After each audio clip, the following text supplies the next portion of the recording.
Recently, I think just in August, there was a story in the CBC News nationally. It was an elderly woman in Newfoundland, and she had sold her house to her daughter and son-in-law for $1 with the promise that they were going to take care of her in her old age. Essentially, they were doing that, but they were also doing a few other things like stealing money from her, using her debit card, using her credit card, loaning those cards to other people. And then it was only discovered when she ended up in the hospital, and she asked one of her other children to go check on some banking for her, and they realized there's only $500 left in her account. Oof. So that, unfortunately, is a fairly common situation. Like that's generally how people find out about it. Either they run out of money or the person passes away and the estate has far less assets or far fewer assets than you would have expected in it. Another case that I use a lot in the examples that I talk about when I talk about my business comes from a case study in the States, and it was an elderly woman. Her husband had mild dementia, so the daughter wanted to help out, so she ended up becoming joint with her parents on their bank account, which is something people do as a workaround. It's not a best practice, though, because what happens is when you become joint on an account, it actually changes the ownership of the account. So it's important to know what you're doing when you actually do become joint. But then the mother ended up having some trouble. So she ended up in the hospital. She'd had a stroke, I think, and had some other injuries. So the daughter went in and had mom sign a new power of attorney, which the daughter immediately used to transfer the house into her own name and take about $600,000 from her mom, which she used for country club memberships, paying her mortgage, a couple other things. The money never got recovered, and it wasn't discovered until she tried to take out another $500,000. And that's when the son found out. So usually when someone else finds out about it, that's when the stuff comes to light. But until then, this basically happens in the shadows because no one's really able to catch it.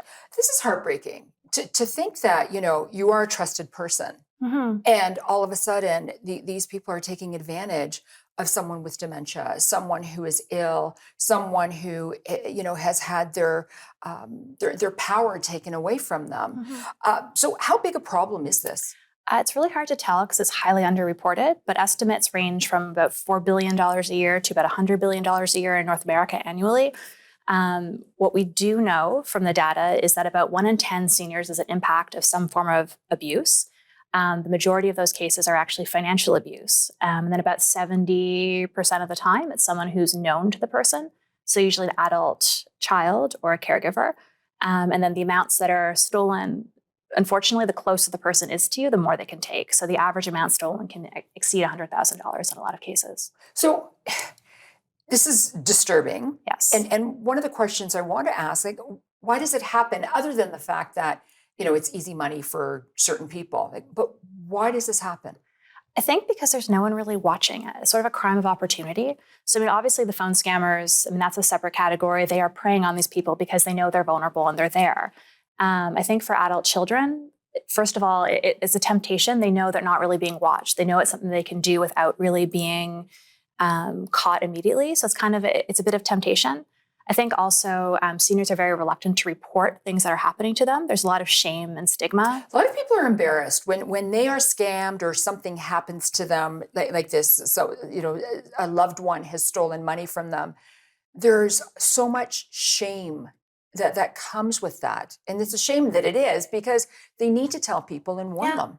It's unfortunately people feel that way. People really should be talking about it. And one thing I'm a huge proponent of is more transparency and more less awkward conversations. I think people should be talking about this stuff more and more openly to begin with. And actually, when I'm talking about this, which I do to people all the time, this is what I do.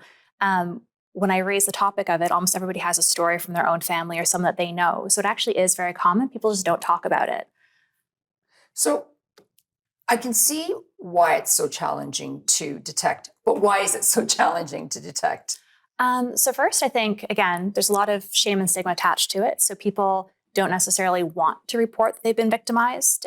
In some cases, if the senior is able to say what happened to them, they don't necessarily want to get their adult child in trouble. Right. So they won't necessarily file a police report or go through the steps necessary to do that.